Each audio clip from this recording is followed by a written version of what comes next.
بہت بڑا ایک ہنر ہے، ایک ان کی خدمت ہے کہ انہوں نے اللہ سے اس ڈگری کے لیتے ہوئے ایک سوال کر لیا. سوال یہ کیا وَمِن ذُرِّيَّتِي. توجہ ہے آپ کی توجہات مجھے اور بہتر چاہیے. وَمِن ذُرِّيَّتِي، اور میری ذریت میں سے، یعنی یہ جو تو نے مجھے امام بنایا میری ذریت میں بھی امام ہیں. اللہ نے حضرت ابراہیم کی دعا کو رد نہیں کیا ہے، حضرت ابراہیم کی التجا کو رد نہیں کیا ہے. لا ینال عہد الظالمین، میرا یہ عہدہ ظالموں تک نہیں پہنچے گا. یہ دعا رد ہوئی ہے یا قبول ہوئی ہے؟ بولیے بھائی. یہ حضرت ابراہیم کی دعا قبول ہوئی ہے. انہوں نے فرمایا تھا کیا میری ذریت میں بھی امامت ہے؟ تو حضرت احدیت نے، اللہ نے جواب دیا لا ینال عہد الظالمین، میرا یہ عہدہ امامت ظالموں تک نہیں پہنچے گا. تو ابراہیم علیہ السلام کے ذہن میں جو امام تھے نا، ان میں ایک کا نام محمد ہے، دوسرے کا نام علی ہے. تو فوراً تسلی دی کہ ہاں یقین رکھو، حوصلہ رکھو، یہ میرا عہدہ امامت ظالموں تک نہیں پہنچے گا. یعنی جہاں پہنچنا ہے وہاں پہنچے گا، جو اہل ہیں ان تک پہنچے گا. عزیزو، ایک لفظ ظلم، ظالمین، لا ینال عہد الظالمین، یہ ایک الظالمین کا ایک لفظ ہے نا، ایک لفظ ہے نا، پورا جملہ تو نہیں ہے نا. اس ایک لفظ نے حدود اربع، معیار، کسوٹی، پیمانہ، اور یہ طے کر دیا کہ کون اللہ کی جانب سے نمائندہ بنتا ہے اور کون ہے جسے آپ اللہ کی جانب سے تسلی سے مان لیں کہ وہ نمائندہ نہیں ہے. اللہ کو کیا ضرورت پڑی ہے نام لینے کی؟ اللہ کو کیا ضرورت پڑی ہے نام لینے کی؟ نام تو وہاں لیے جاتے ہیں کہ جہاں زمانے تک بات رہے. جہاں زمانوں میں بات جانی ہے وہ نام کیوں لینا ہے؟ آج یہ امام ہے، کل کوئی اور امام ہوگا، پرسوں تیسرا امام ہوگا، پھر چوتھا امام ہوگا. تم امام ڈھونڈو اس کسوٹی پر کہ بس امام وہ ہوگا جو ظالم نہیں ہوگا. امام کے لیے ضروری ہے کہ وہ ظالم نہ ہو. تو اللہ کی جانب سے جو ایک معیار دیا گیا وہ ہے ظلم، کہ ظلم کا حامل کبھی بھی تمہاری امامت نہیں کرے گا. یہ عقیدہ امامت میں جن آیات سے ہم استفادہ کرتے ہیں ان آیات میں سے ایک آیت ہے، اور میں جس آیت کو اسی مضمون میں دوسری آیات جو ہیں ان میں سے جس آیت کو عنوان قرار دے کر آج دوسری مرتبہ آپ کے سامنے تلاوت کی، اس میں بھی اللہ یہی معیار بیان فرما رہا ہے. جو ہدایت یافتہ ہوں کیا وہ اس مقام کے حامل ہیں کہ جن کی اتباع کی جائے، یا وہ جو ابھی محتاج ہدایت ہے؟ کیا ہو گیا ہے تمہیں؟ کیسے تم دونوں کو برابر قرار دے رہے ہو؟ تو معیار ایک یہ ہے. ظلم، آپ کی توجہات چاہوں گا. ظلم وہ عنوان ہے اللہ کی جانب سے جو موضوع امامت میں اساسی اور بنیادی عنوان ہے. ظلم کے 4 اسباب ہیں، 4 سبب قرار پاتے ہیں، 4 باتیں سبب قرار پاتی ہیں جن کی وجہ سے کوئی ظلم کرتا ہے. سب سے پہلا حسد. تھکے ہوئے تو نہیں ہیں؟ سب سے پہلا حسد، پھر غضب، پھر ہرس، پھر شہوت. توجہ، ظالم ان 4 موضوعات کی وجہ سے ظالم قرار پاتا ہے. ظالم ان 4 باتوں کی وجہ سے ظلم کرتا ہے. حسد، بولیے، غضب، ہرس، شہوت. یہ 4 چیزیں ایسی ہیں کہ جن کی وجہ سے ظلم ہوتا ہے. حسد، ابھی عرض کرتا ہوں. غضب، غصہ. غصہ ظلم کا مقدمہ ہوا کرتا ہے. غصہ شدید ہو جائے تو ظلم ہو جاتا ہے. توجہ، البتہ جن کے ہاں عصمت پائی جاتی ہو ان کا غصہ معیار ہے، میرا اور آپ کا غصہ معیار نہیں ہے.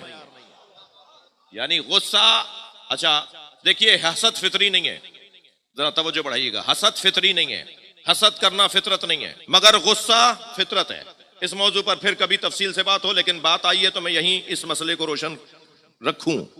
جی، ہرس فطرت نہیں ہے، ہرس فطرت نہیں ہے. شہوت فطرت نہیں ہے، لیکن غصہ فطرت کے اندر آتا ہے، جس کے لیے پھر ائمہ معصومین نے ہمیں رہنمائی فراہم کی کہ ہمارا غصہ، جب کسی سے سرکار نے فرمایا نا کہ اکتب ما اقول، جو میں بولا کروں وہ لکھ لیا کرو. سرکار کی محفل میں صحابہ کرام تشریف فرمائے تو آپ نے اپنے اصحاب میں سے سب سے مخاطب ہو کر فرمایا کہ جو میں بولا کروں اسے لکھ لیا کرو. تو لکھنے والے سرکار کی محفل میں چند شخصیات ہوتی تھیں. کچھ لوگ خاص طور پر لکھنے والے ہوتے تھے، اور ان لکھنے والوں میں ایک سب سے بڑا نام مولا علی کا ہے. لہٰذا صلح حدیبیہ مولا علی لکھ رہے ہیں، بہت سے بادشاہوں کو خط مولا علی لکھ رہے ہیں. 10 لوگ تھے جو نبی مکرم کی صلوات پڑھ لیں ذرا محمد و آل محمد. جو مولا نبی کے اقوال کو اور آپ کے ملفوظات کو اور آپ کے فرامین کو لکھ لیا کرتے تھے. سرکار نے فرمایا اکتب ما اقول، لکھ لیا کرو جو میں بولتا ہوں. تو ان میں سے ایک شخصیت کی آواز آئی، ان میں سے ایک صحابی محترم کی آواز آئی، اکتب فی الغضب والرضا، جو آپ خوشی کی کیفیت میں اور رضامندی کی کیفیت میں فرمائیں وہ بھی لکھ لوں، اور جو آپ غصے میں فرمائیں وہ بھی لکھ لوں. تو سرکار دو جہاں نے بے ساختہ ارشاد فرمایا ما اقول الا الحق، میں بولتا ہی نہیں ہوں سوائے حق بولنے کے. صلوات ہدیہ کریں نبی کے ذات پر.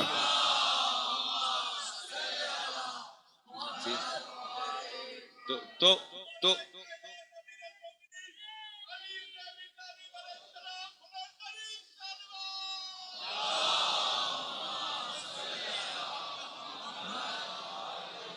تو یہ بحث پھر کسی اور موقع کے لیے. مجھے اجازت دیجئے کہ ہم اصلی مضمون سے دور ہونے کا خوف ہے.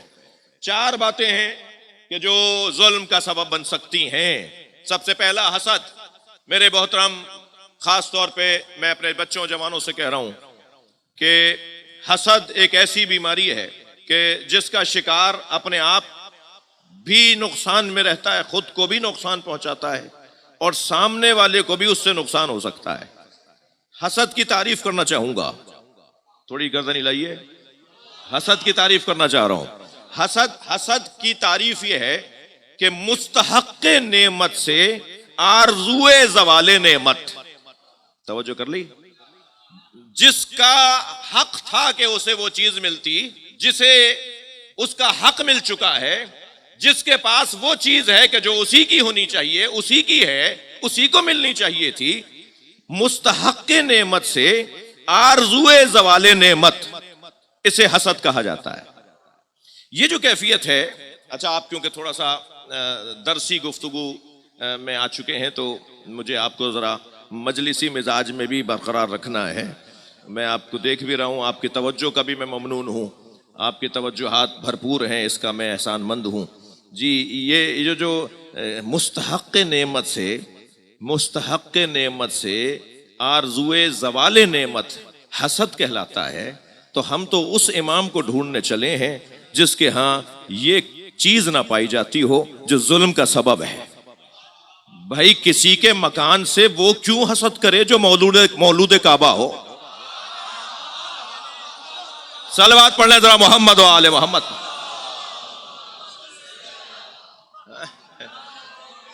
بڑا مکان ہے صاحب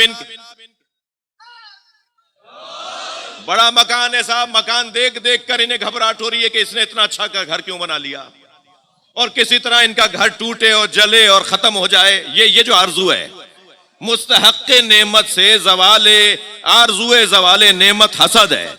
وہ کسی کی زمینداری سے کیوں حسد کرے گا جو خود بو تراب ہو؟ صلوات پڑھ لیں ذرا محمد و آل محمد. توجہ کر رہے ہیں آپ حضرات؟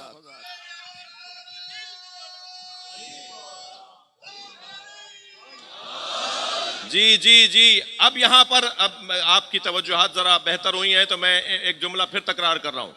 مستحق نعمت سے آرزوئے زوال نعمت حسد. وہ کوئی اور حسد کرے گا ان لوگوں سے جو حسین ہے. وہ کسی حسین سے کیا آرزوئے زوال نعمت کی آرزوئے زوال نعمت کا سوچے، آرزو کرے کہ اس سے یہ نعمت حسن زائل ہو جائے جو خود وجہ اللہ ہو.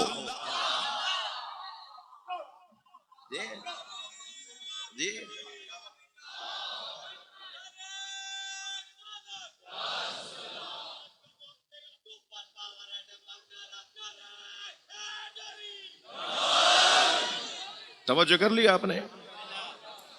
الحمدللہ مضمون میرا آپ کے ہاتھ میں ہے۔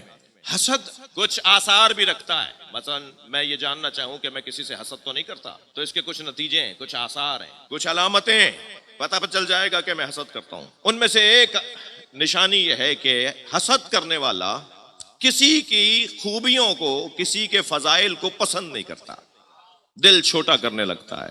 اب میں تو کسی کے بارے میں بات کر رہا ہوں، کچھ تو مرید ہیں جو اپنے پیر کی کمزوریوں کو کسی مولا کے کمالات کے اوپر حسد کر رہے ہوتے ہیں۔ بھائی توجہ کر رہے ہیں آپ؟ تو یہاں بہت روشن بات، ایک تو وہ کسی کی خوبیوں کو، کسی کے کمالات کو اور کسی کے فضائل کو برداشت نہیں کرتا، غصہ آتا ہے اسے۔ حسد کرنے والے کی ایک نشانی ہے، اسے غصہ بار بار آتا ہے۔ حسد کرنے والے کی ایک اور نشانی یہ ہے کہ وہ تکبر کرتا ہے۔ اچھا کیسے اس بیماری سے بچیں؟ جی علی والوں میں تو یہ بیماری ہونی نہیں چاہیے، اہل بیت والوں میں تو یہ بیماری ہونی نہیں چاہیے، کیونکہ سب سے زیادہ اہل بیت اس بیماری سے متاثر ہوئے ہیں، سب سے زیادہ اہل بیت کو اس بیماری نے تکلیف پہنچائی ہے۔ تو اہل بیت کے چاہنے والے تو حسد کر ہی نہیں سکتے ایک دوسرے سے، بلکہ جب دیکھیں کسی کے اندر کوئی کمال اور کوئی عظمت اور کوئی اس کے اندر ترقی، تو سید الساجدین کے ماننے والے تو اللہ کا شکر ادا کرتے ہیں، اس لیے کہ امام کو ساجدین کا سید اور سجاد، کثرت سے سجدہ کرنے والا۔ ساجد اور سجاد میں فرق ہے، ساجد اور سجاد میں فرق ہے۔ امام کا لقب ہے سجاد، جو کثرت سے سجدہ کرتا ہو۔ امام کثرت سے سجدہ اس لیے کرتے تھے کہ حضرت کو جب علم ہوتا تھا کہ اللہ نے کسی کو نعمت عطا کی ہے تو اسے معلوم ہو یا نہ ہو، امام سجدہ شکر ادا کرتے تھے کہ یا اللہ تو نے کسی کو خوشحال بنا دیا۔ اس لیے اہل بیت کے چاہنے والے تو اس بیماری کا شکار ہو نہیں سکتے جسے حسد کہا جاتا ہے۔ اور اس بیماری سے بچنے کا طریقہ کیا ہے؟ اس بیماری سے بچنے کے کم سے کم 3 طریقے ہیں۔ ایک طریقہ تو یہ ہے کہ اور بھی علماء اخلاق نے، جو میں گفتگو کر رہا ہوں یہ علماء اخلاق کی، عارفوں کی گفتگو ہے، میں تو سنی سنائی بتا رہا ہوں، میں خود عارف یا کوئی عالم نہیں ہوں، میں ایک طالب علم ہوں، مگر یہ جو گفتگو اس وقت میں کر رہا ہوں یہ آیت اللہ خمینی نے چہل حدیث میں کی ہے، یہ آیت اللہ دستغیب نے اپنے ملفوظات میں کی ہے، یہ عرفا نے، آیت اللہ بہجت نے، سید علی قاضی طباطبائی نے، سید مرتضیٰ کشمیری نے، جو اللہ کے ولی لوگ گزرے ہیں نا، بڑے بڑے لوگ، صاحبان کرامت لوگ، جی، جو ابھی بھی چند شخصیات ہیں عراق، ایران میں، پاکستان میں بھی ایسے لوگ ملتے نہیں ہیں، انہیں ڈھونڈنا پڑتا ہے، تو یہ اپنے آپ کو چھپا کے رکھتے ہیں، یہ اپنی ملاقاتیں کم رکھتے ہیں، انہیں ایک اور انداز سے زندگی گزارنا ہوتی ہے۔ تو ان لوگوں نے جو باتیں کی ہیں، لکھا ہے، وہ یہ کچھ گفتگو میں وہ کر رہا ہوں آپ کے سامنے۔ تو کیسے اپنے آپ کو حسد سے بچائیں، کیا کریں کہ حسد سے محفوظ رہیں، کیسے اس بیماری سے نجات ملے گی؟ آپ مجھ سے خفا نہ ہوئیے گا، مجھے برداشت فرمائیے گا۔ وہ جس اس بیماری سے بچنے کا ایک طریقہ 2-3 طریقے بتا رہا ہوں۔ ایک طریقہ اس بیماری سے بچنے کا یہ ہے کہ وسعت قلبی کی مشق کی جائے، برداشت کی اور سیاہ صدر کی مشق کی جائے، چاہے کچھ عرصے کے لیے دکھاوے کو ہی صحیح، دوسرے کی خوشی میں خوش ہو کر دکھایا جائے، جسے عرفا کہتے ہیں ان لم تکن حلیمن فتحلم۔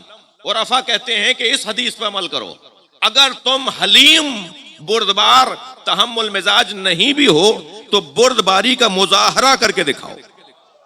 جب 1-2 مرتبہ تم بردباری کا مظاہرہ کر کے دکھاؤ گے تو بردباری میں تمہیں ذائقہ آئے گا۔ جیسے زبان کے چٹخارے ہوتے ہیں ایسے روح کی بھی غذائیں ہوتی ہیں، اور پھر روح جب غذا پانے لگتی ہے اور اس غذا سے اسے صحت ملنے لگتی ہے تو روح اسی غذا کو بار بار طلب کرتی ہے۔ روح کو جن غذاؤں کی ضرورت ہے، توجہ چاہوں گا، ان میں سے ایک ہے تحمل مزاجی، وسعت قلبی، سعہ صدر، برداشت اور کسی کی خوشی میں خوش ہونا۔ دوسرا طریقہ، اپنے دین کو مضبوط کیا جائے، دینداری کو مضبوط کیا جائے، اپنے مذہب کو مضبوط کیا جائے۔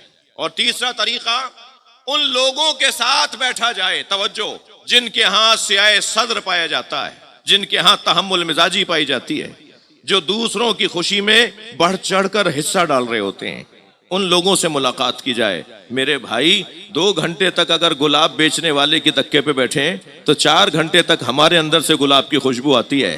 انسان فطری طور پر اثر کو قبول کرتا ہے۔ ہم ان لوگوں سے دوستی کیوں نہ کر لیں جو بڑے لوگ ہیں؟ صلوات پڑھ لیں محمد و آل محمد۔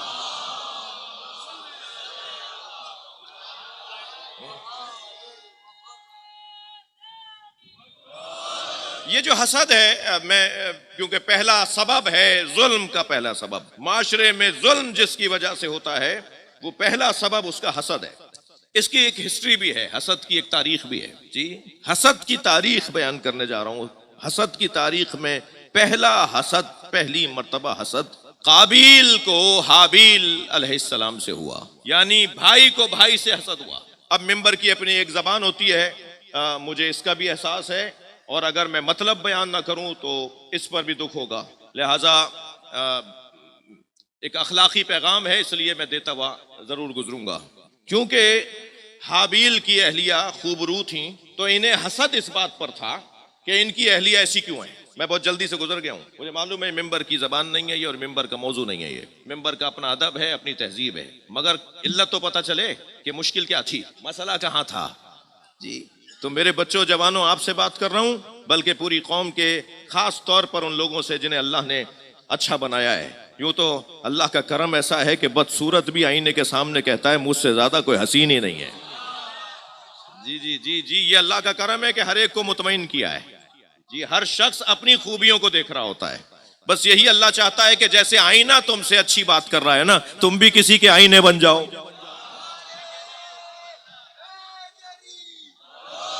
تو یہ وجہ تھی قابیل کو حضرت حابیل سے حسد کی، یہ وجہ تھی۔ تو یہ جو حسن ہے نا، ایک جملہ ضرور کہوں گا، جو صاحبان حسن لوگ ہیں ان سے ایک بات ضرور کروں گا، یہ جو حسن ہے نا، یہ آزمائشوں کا ذریعہ ہے، یہ امتحانوں کا ذریعہ ہے، یہ مصیبتوں میں اور پریشانیوں میں مبتلا کر دیتا ہے۔ ہوشیار رہو، سمجھدار رہو، کہیں اللہ کی عطا تمہیں معصیت کی طرف نہ لے جائے۔ مار دیا بھائی نے بھائی کو صرف اسی بنیاد پر، صرف اسی حسد اور اسی جلن میں، یہ عجیب منظر تھا۔ دوسرا حسد ہوا حضرت یوسف علیہ السلام کے بھائیوں کو حضرت یوسف کے ساتھ، اور اس کا سبب یہ تھا، آپ کی توجہات کا ممنون ہوں، اس کا سبب یہ تھا کہ حضرت یعقوب حضرت یوسف سے پیار زیادہ کرتے تھے، زیادہ محبت کرتے تھے حضرت یوسف سے حضرت یعقوب علیہ السلام، جس کے 3 سبب لکھے ہیں کیوں پیار کرتے تھے بھائی۔ اور بھی تو بیٹے تھے، اور بھی تو بچے تھے، خود حضرت یوسف سے حضرت یعقوب کا پیار، پہلا سبب تو یہ تھا کہ وہ کم سن تھے اور بن ماں کے تھے، ماں نہیں تھی، ماں جس کی نہ ہو اور گھر کا بڑا اسے دیکھ رہا ہو، کم سنی میں بھی ہو، تو پھر گھر کے بڑوں کا تقاضا بنتا ہے کہ اس کے طرف ان کی رغبت زیادہ ہوتی ہے، ٹھیک ہے۔ دوسرا سبب حضرت یوسف سے پیار کرنے کا ان کا حسن تھا، حسین تھے، قیمتی تھے، سارے بچوں میں خوبصورت تھے، اور تیسرا سبب یہ تھا، توجہ چاہوں گا، کہ وہ نبی تھے۔ اب یہ حضرت نبی اور غیر نبی کو برابر کیسے، صلوات پڑھ لیں ذرا محمد و آل محمد۔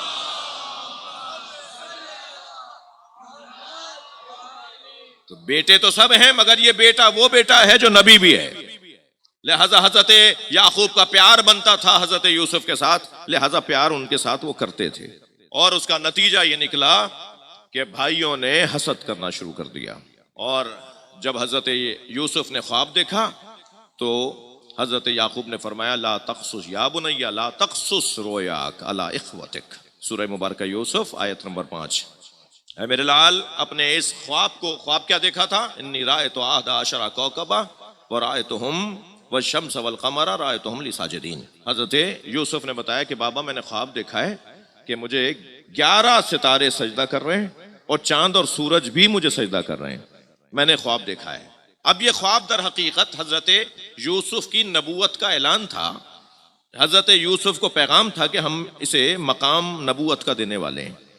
تو حضرت یعقوب نے فوراً کیا فرمایا؟ یا بنی لا تقصص رؤیاک علی اخوتک فیکید لک کیدا ان الشیطان للانسان عدو مبین۔ اے میرے لال، اے میرے یوسف، اپنا یہ خواب بھائیوں کے سامنے بیان مت کرنا، اس لیے کہ پھر وہ سازشیں کریں گے، اور وہ اپنی سازشوں کا شکار ہو کے تمہیں نقصان پہنچائیں گے، اور نقصان اس لیے پہنچائیں گے کہ ان الشیطان للانسان عدو مبین، شیطان ہی ان لوگوں سے کام لیتا ہے جن کے ہاں حسد پایا جاتا ہے، کیونکہ وہ تم سے حسد کریں گے، پھر شیطان اپنا کام شروع کرے گا۔ ان کے سامنے مت بتانا کہ تم نے کیا خواب دیکھا ہے۔ تو حضرت یعقوب کے بیٹوں نے دوسرے بھائی کے ساتھ حسد کیا، اور کیا نتیجہ نکلا؟ کنویں میں پھینک دیا۔ حضرت یوسف کنویں میں جا رہے ہیں اور جاتے جاتے پکار رہے ہیں یا اللہ میری مدد کر. جبریل امی کو حکم ہوا اللہ کا کہ جاؤ یوسف کو جا کر بچاؤ. جبریل امی کہتے ہیں کہ مجھے اتنی تاخیر ہوئی کہ یوسف کی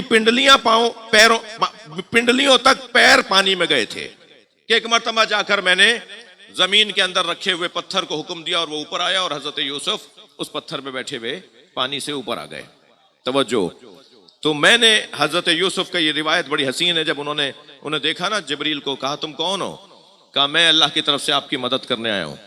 آپ اللہ سے مدد مانگ رہے ہیں؟ حضرت یوسف نے فرمایا ہاں میں اللہ سے مدد مانگ رہا ہوں کہ اس کنویں سے مجھے نجات مل جائے, اس آزمائش سے مجھے نجات مل جائے. تو حضرت جبریل امی علیہ السلام نے فرمایا اپنا ہاتھ پھیلا کے دیکھو, تمہارے ہاتھ میں اللہ نے رمز اور راز رکھے ہیں, تم ان رازوں تک پہنچ جاؤ تو ہمیشہ نجات یافتہ رہو گے. فرمانے لگے میرے ہاتھ میں, اپنا ہاتھ پھیلا کے دیکھا, فرمایا میرے ہاتھ میں کیا رمز رکھے ہیں؟ فرمایا غور سے دیکھو 5 انگلیاں ہیں, 14 پوروے ہیں. بھائی صلوات پڑھ لیں محمد و آل محمد.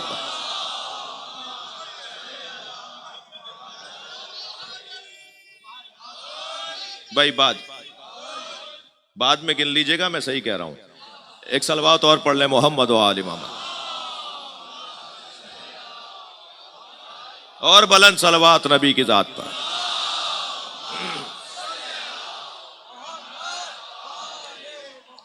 اس طرح تاریخ حسد میں یہ حسد کا دوسرا ظلم تھا جو حضرت یوسف کے ساتھ ہوا.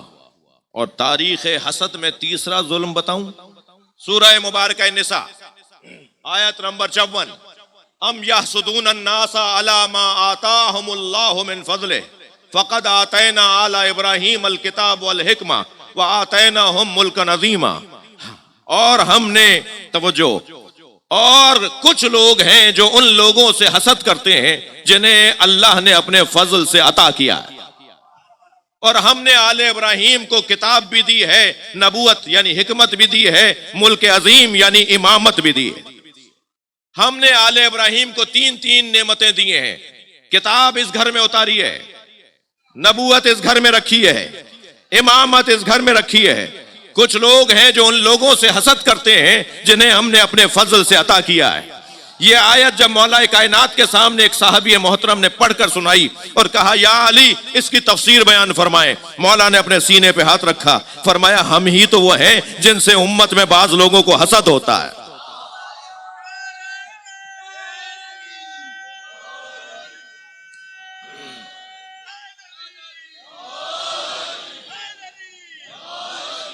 مسئلہ روشن ہو گیا میرے بچوں پر. یہ مولا علی کے ساتھ کیا ہوا, یہ سیدہ کے ساتھ کیا ہوا, یہ امام حسن کے جنازے پہ تیر کیوں برسے, یہ کربلا میں حسین کے ساتھ کیا ہوا, اور پھر امام زین العابدین کو کہاں لے جایا گیا, پھر امام محمد باقر کو زہر کیوں دیا گیا, پھر امام جعفر صادق کو زہر سے کیوں شہید کیا گیا, پھر امام موسیٰ کاظم کو 14 سال اسیر رکھا گیا, پھر امام رضا کے ساتھ مرو میں خراسان میں کیا ظلم ہوا, پھر امام محمد تقی کو زہر سے مارا گیا, پھر امام علی نقی علیہ السلام کو تنہائی میں ان کے گھر کو آگ لگائی گئی, ان کے مصلے کو نماز کی حالت میں ان کے نیچے سے کھینچا گیا, پھر یہ امام عسکری کے ساتھ کیا ہوا. یہ سارے ظلم حسد کی بنیاد پر تھے, اور جن سے حسد ہوتا ہے پھر حسد کرنے والا اپنی مکمل طاقت اور توانائی اور ایک غلطی پر دوسری غلطی کرتا ہے, ایک ظلم پر دوسرا ظلم کرتا ہے, اور یہاں تک کہ اتنا شدید ظلم ہو جاتا ہے کہ مظلوم حسین سامنے آتے ہیں. میں نے آپ سے ایک لفظ کہا, حسد, بغض, غضب اور شہوت, یہ 4 چیزیں ہیں جو ظلم کرواتی ہیں. جب کربلا کے میدان میں امام حسین نے لشکر یزیدی سے سوال کیا, ام علی شریعت غیرتها, کیا میں نے شریعت محمدی کو بدلا ہے, ام علی سنت بدلتها, کیا میں نے سنت مصطفیٰ کو بدل ڈالا, ام علی دماء سبقتها, کیا میں نے کوئی خون ناحق بہایا ہے. جب امام نے یہ 3 سوال کیے تو فرمایا پھر مجھے مارنا کیوں چاہتے ہو, میں نے نہ شریعت بدلی ہے، نہ میں نے سنت بدلی ہے، نہ میں نے خون ناحق بہایا ہے، پھر تم اپنے ہاتھوں کو میرے خون سے رنگین کیوں کرنا چاہتے ہو؟ پھر کیوں مجھے مارنا چاہتے ہو؟ تو یزیدی سپاہیوں میں سے ایک سپاہی گھوڑے کی پشت پہ کھڑا ہو گیا اور کھڑے ہو کر تاکہ امام سے بات کر سکے، مجمع اس طرف تھا، امام تنہا کھڑے تھے، بلند ہو کر کہنے لگا بغضا لابیک، تمہارے بابا علی کے بغض میں تمہیں مارنے آئے۔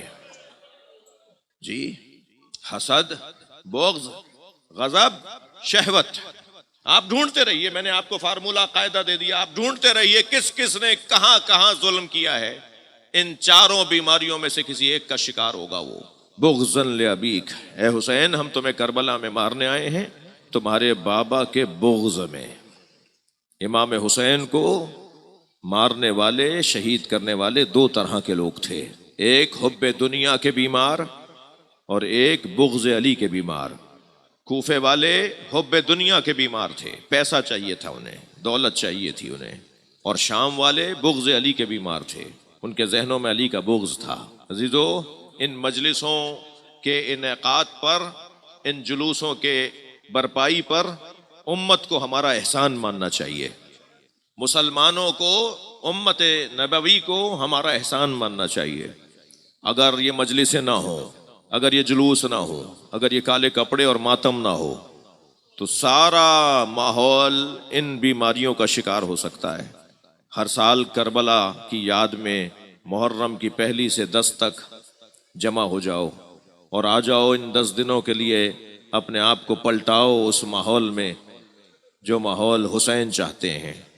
میرا کوئی چاہنے والا ان بیماریوں کا شکار نہ ہو، اور اللہ امام بھی انہیں بناتا ہے کہ جس کے ہاں ظلم نہ ہو، اور ظلم کے اسباب یہ ہیں، اور یہ ان اسباب سے مبرہ ہیں، اللہ نے انہیں معصوم قرار دیا ہے۔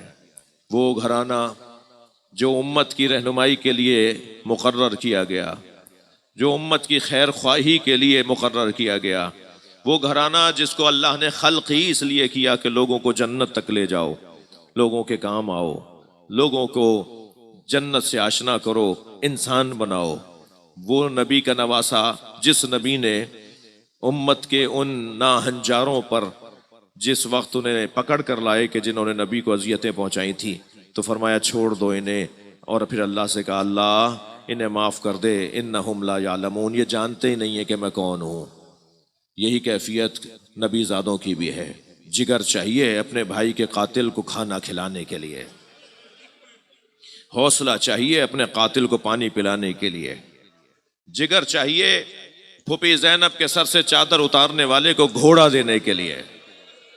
یہ کیا لوگ ہیں، یہ کس معیار کے لوگ ہیں کہ جب قاتل علی اکبر کو حضرت امام سجاد نے کھانا کھلا دیا، پانی پلا دیا، جاتے ہوئے گھوڑا بھی دے دیا، تو وہ 2 قدم آگے گیا، نقاب لگائی ہوئی تھی، پلٹ کر واپس آیا اور کہنے لگا آپ نے مجھے پہچانا نہیں۔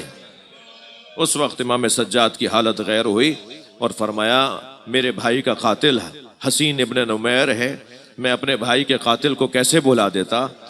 فرق اتنا ہے کل ہم تمہارے مہمان تھے، آج تم ہمارے مہمان ہو۔ اخلاق اہل بیت تو دیکھیے، اہل بیت کا طریقہ حیات تو دیکھیے کہ کیسے زندگی گزارتے ہیں۔ کربلا کے میدان میں امام حسین علیہ السلام حر کے لشکریوں کو پانی پلا رہے ہیں۔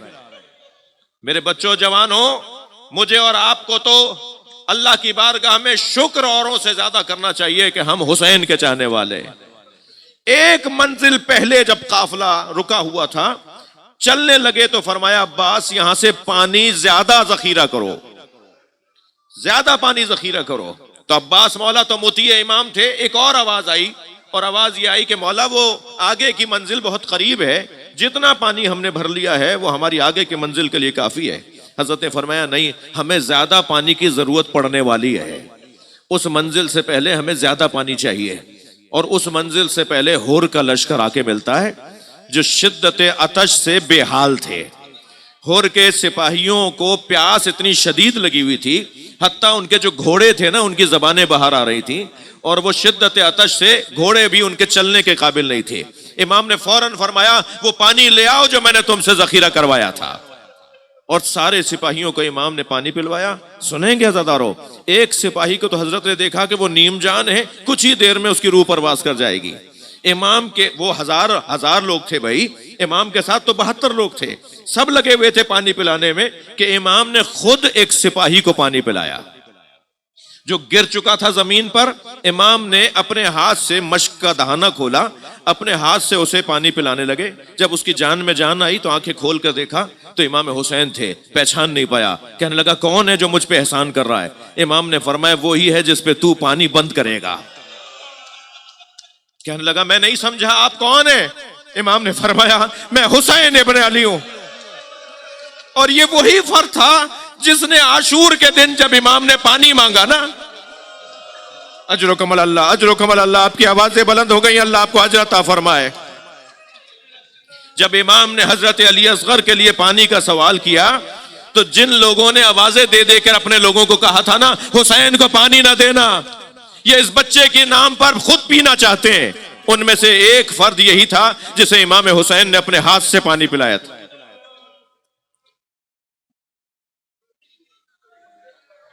اجرکم اللہ.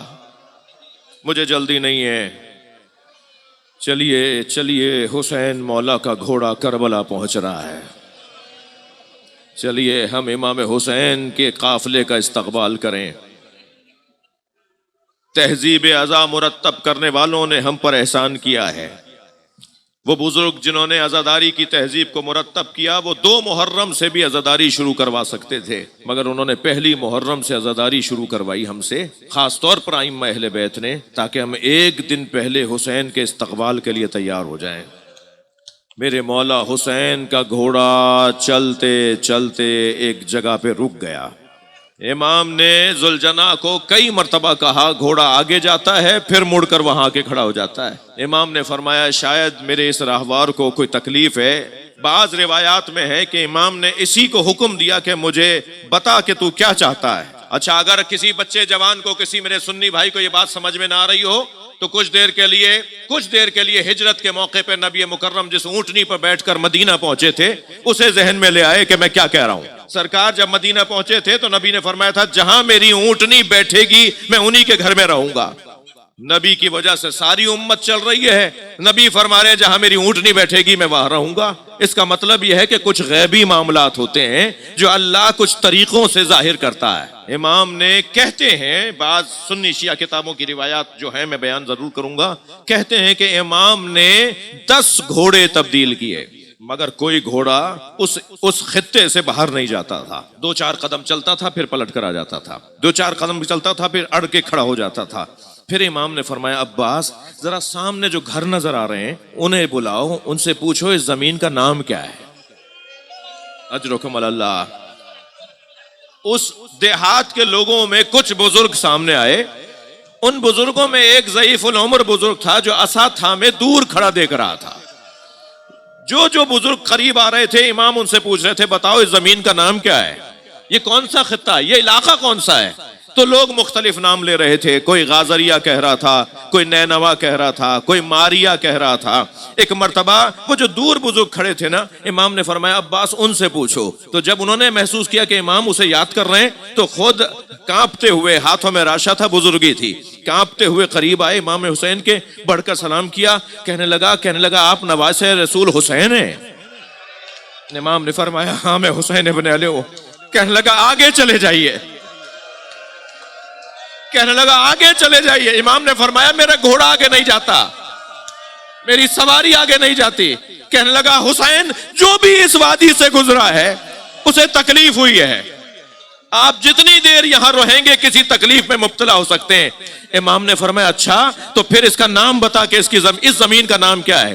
تو کہنے لگا ہاذا کرب و بلا. امام نے ایک مرتبہ آسمان کی طرف دیکھا، دونوں ہاتھوں کو بلند کر کے فرمایا اللہم اعوذ من کرب و بلا. اللہ میں آزمائشوں سے تیری پناہ چاہتا ہوں. یہ فرما کر، یہ دعا کر کے امام نے آواز دی عباس اسی زمین کی تلاش میں تو تھا. عباس کیا تمہیں نہیں بتایا گیا تھا کہ تمہیں کربلا کے لیے مانگا گیا تھا؟ یہی وہ جگہ ہے جس کے لیے تمہیں مانگا گیا تھا. مگر خیمے نہیں لگیں گے جب تک ہم زمین خرید نہ لیں۔ امام نے زمین خریدی عزادارو، اور زمین خریدنے کے بعد اسی قبیلے کو زمین ہبہ کر دی 3 شرطوں پر۔ میں 3 شرطوں پر تمہیں یہ زمین واپس کر رہا ہوں، پیسے بھی لے لو، زمین بھی اپنے اختیار میں رکھو، مگر 3 میری شرطیں ہیں۔ سب سے پہلی شرط میری یہ ہے کہ میرا جنازہ دفنا دینا۔ اللہ آپ کو کسی غم میں نہ رلائے۔ جب آپ ایسے روتے ہیں نا تو مجھے امام جعفر صادق کی دعا یاد آ جاتی ہے، یا اللہ یہ ہمارے عمر کو زندہ کر رہے ہیں، پہلی میری شرط یہ ہے میرا جنازہ دفنا دینا۔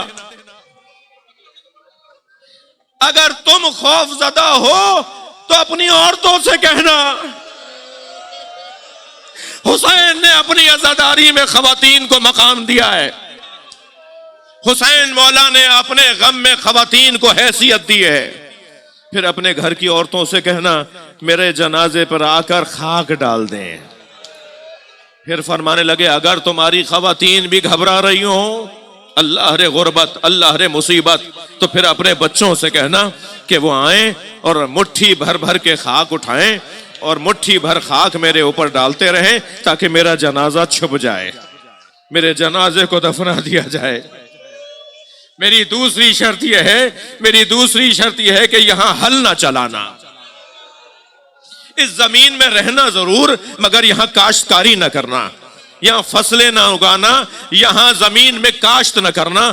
اس شرط کی حکمت شاید یہ ہے کہ جب تم ہل چلاؤ گے کیا معلوم کسی شہید کا کوئی بدن نکل آئے، کیا معلوم کسی کا کوئی بدن کا حصہ نکل آئے اور بے حرمتی ہو جائے۔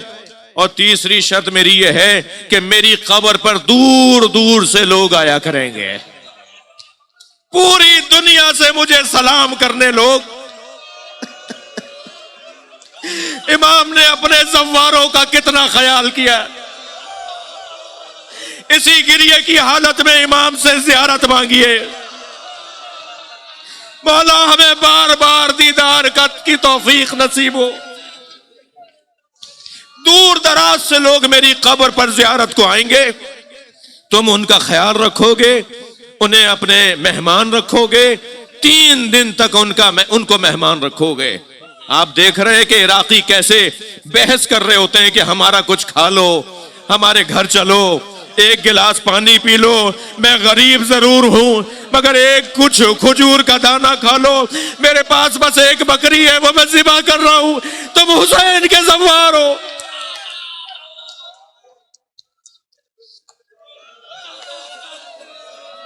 حسین مولا نے اجرکم اللہ، بس 1 منزل اور۔ حسین مولا نے زمین خریدنے کے بعد، اسے ہبہ کرنے کے بعد حضرت عباس سے فرمایا اب خیمے لگاؤ۔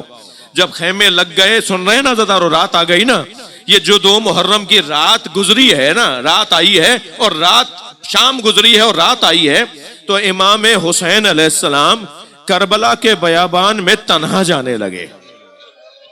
پیچھے مڑ کر دیکھا تو حضرت عباس، حضرت علی اکبر، تو روک کے فرمایا عباس، علی اکبر تم رکے رہو، مجھے کربلا کا بیابان، کربلا کا میدان دیکھنا ہے۔ مگر عجیب اتفاق ہوا کہ جناب زینب قریب آ گئیں۔ فرمایا بھائی میں آپ کے ساتھ چل سکتی ہوں؟ فرمایا تم میرے ساتھ آ جاؤ۔